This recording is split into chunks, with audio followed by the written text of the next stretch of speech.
Bismillahirrahmanirrahim. Assalamu alaikum. Welcome to Home of Biology. Class 9 Biology da pati ki nan mung yo topic ko akhira chapter de. Topic nun de general plan of human blood circulatory system. Blood circulatory system da de das yo nizam de چې د هغې د وجې نه زمونږ په بدن کې وینه چې ده هغه چولي لکه څنګه چې په پایپ کې اوبه راځي نو دغه شان زمونږ په جسم کې داسې څیزونه شته چې په هغې کې دا وینه د یو ځای نه بل ځای ته سرکولیټ کېږي مطلب دا دی چې چولي نو جنرل پلان مطلب دا دی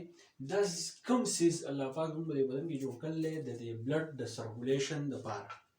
نو د هغې دپاره دوه څیزونه دي چې د هغې لپاره موږ سیسټم نوم چې دی هغه موږ استعمالوو خو هغه دوه مختلف سیسټم دي اولنی زموږ سره دی ارټیریل سیسټم چې هغه جوړ دی د ارټریز نه دویمې زموږ سره وینس سیسټم دی چې هغه جوړ دی د وینز نه ارټیریل سیسټم زموږ سره د ارټریز نه جوړ دی نو یاد ساتئ چې په ارټریز کې هغه وینه فلو کوي چې په کم وینه کې اکسیجن شاملي نو هغه په ارټریز کې فلو کوي په ارټریز کې ځي راځي او دغه ارټریز چې دی د ارټیریل سیسټم جوړ دی بل زموږ سره وینز دی نو وینز زموږ سره هغه رګونه دي چې په دې کې هغه وینه چلیږي چې په کومه وینه کې اکسیجن نه وي نو دا وینز دا چل کوي چې دا وینس سیسټم جوړوي په ارټریز کې ما ووایي هغه بلډ ځي چې هغه اکسیجن وي نو چې کله دا اکسیجن والا وینه په یو ارګن کې استعمال شي هغه یوز کړي د اکسیجن ورته ویسي د هغې نه علاوه نیوټرنس وغیره هغه ویسي نو واپس چې دا وینه زموږ سره واپس زړه ته راځي بغیر د اکسیجن نه راځي نه هغه د وینز په ذریعه راځي او هغه وینس سیسټم چې دی نه هغه جوړوي نو په دې ټاپک کې به موږ صرف یو سیسټم وایو هغه ارټیریل سیسټم دی وینس سیسټم چې دی دا به انشاءالله موږ به روان کې چې دی موږ ووایو ارټیریل سیسټم څنګه نو ارټیریل سیسټم دا دی چې لیفټ ventricle پمپ بلډ انټو اورټا اوس زموږ زړه چې دی دا موږ څلور ځای کوو او په دې کې څلور چیمبر دي دوه چې دی له پاسه دوه چې دی لاندې نو دوه چې لاندې کوم حصې هغې ته موږ ventricles وایو په هغې کې لیفټ سایډ ته کوم ventricle چې دی نو هغه څه چلو کي پمپ بلډ انټو اورټا د زړه نه لاندې چې کوم غټ رګ وتی هغې ته موږ وایو اورټا یو ارټري ده یو رګ دی چې په ثابت جسم کې ټول نه غټ رګ دی د زړه چې اول په سر وینه وځي نو هغه اورټا ته ځي د ټول نه غټ رګ دی د اورټا نه بیا څه چل کېږي اورټا ګیو برانچز ان د فارم اف ارټریز نو اورټا نه بعد درې برانچز چې دی هغه نور وځي لکه چې کوي دا زموږ سره زړه دی دا زموږ سره څلور حصې دي دا لیفټ ventricle دی د دې نه چې کوم رګ وتی هغې ته اورټا وایي ټیک شو د دې نه بعد بیا د اورټا چې دی دا ډیوایډ شوي دریو برانچز ته چې دی دا ډیوایډ شوي څنګه post artery arise from aorta are called coronary artery یا coronary arteries ورته موږ وایو کومه aorta چې دی د هغې نه چې اولنی کوم رګ وتی نو هغې ته موږ وایو coronary arteries اوس دا artery څه چل کوي supply blood and food to heart itself اوس دا coronary artery په خپله باندې دا بلډ دا کار کوي چې دا بلډ د زړه ته وړي coronary artery دا چل کوي چې دا وینه چلی زړه ته وړي زړه له څه ورکوي زړه له چې دی خوراک ورکوي د هغې نه علاوه چې دی بلډ ورته سپلای کوي په دغې خوراک کې ورته څه سپلای کوي فوډ سپلای کوي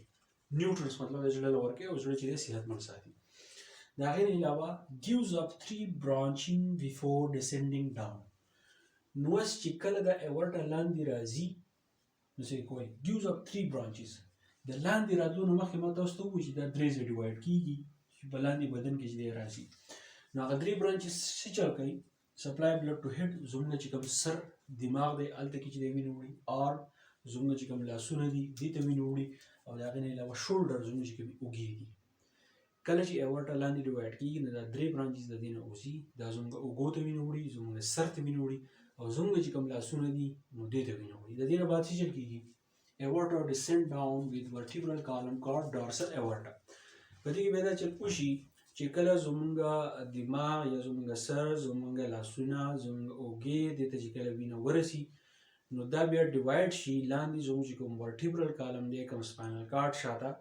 د دغې سره vertebral column سره دا aorta چې دی دا راکوز شوي نو څه چل کوي د دې نه نور artery چې دی هغه وځي او لومړی زموږ سره دا celiac artery stomach and spleen زموږ چې کوم stomach معده او spleen دی هغې ته چې دی وینه وړي څوک ته وړي celiac artery بیا زموږ سره mesenteric arteries دي mesenteric arteries چې دي دا څوک دي دا زموږ سره وینه وړي ډیوډینم ته زموږ د small intestine کومه اولنۍ حصه چې دی هغې ته موږ ډیوډینم وایو هغه ته وینه وړي پنکریاس ته وړي لبلبو ته موږ وایو انټسټاین چې کومې کولمې دي هغې ته وړي rectum د لارج انټسټاین کومه غټه حصه چې د rectum هغه ته چې د څوک وینه وړي د میزنټریک آرټریز چې دي دا ورته وینه وړي هغه وینه وړي چې په کومه کې اکسیجن بیا زموږ سره هیپټیک آرټریز دي هیپټیک آرټریز دا چرته چې دا لیور ته وینه وړي and renal arteries مطلب سره هغه آرټری چې هغه کډنی ته تړي نال کې چې دی دا هیپټیک چې دی دا وینه وړي بیا زموږ سره ایلیک آرټری چې دا چرته وړي رایټ and left leg زموږ ګس طرف ته خپه او خې طرف ته مخه چې دا هغه د څوک وړي ایلیک آرټری بیا زموږ سره پلمونري آرټری دا چې چل کې ډي اکسیجنیټډ بلډ ټو لنګز وسونه آرټری شي نه هغه بلډ سپلای کوي چې په کومه کې اکسیجن خو سیوای د پلمونري آرټری نه چې دا چل کوي چې ډي اکسیجنیټ بلډ ټو لنګ دا لنګز ته زموږ پړپوسان په پلو د هغه وینه وړي چې په کومه کې اکسیجن نه دا پلمونري آرټری واحد آرټری ده نو دا یو جنرال پلان دی دا لپاره داسې یو طریقه پیدا کړل چې د دې آرټریز په ذریعه باندې زموږ په جسم کې دا وینه چې دا خوريږي د بلډ سرکولیټري سیستم دی مطلب سو آرټریل سیستم وي چې هغه آرټریز دی بیا به ان شاء الله سبا د وینې سیستم کوم باقي وینز دي نو تاسو بیا ټول چې په دې باندې پوه شئ دا جنرال پلان آسان دی بالکل سب کې نشته لنګویج کې راځي خو د جوس په شکل راځي ان شاء الله به دې بیا چې کوم نو بل کوم لیکچر دی او دا بیا ثانک یو ډیر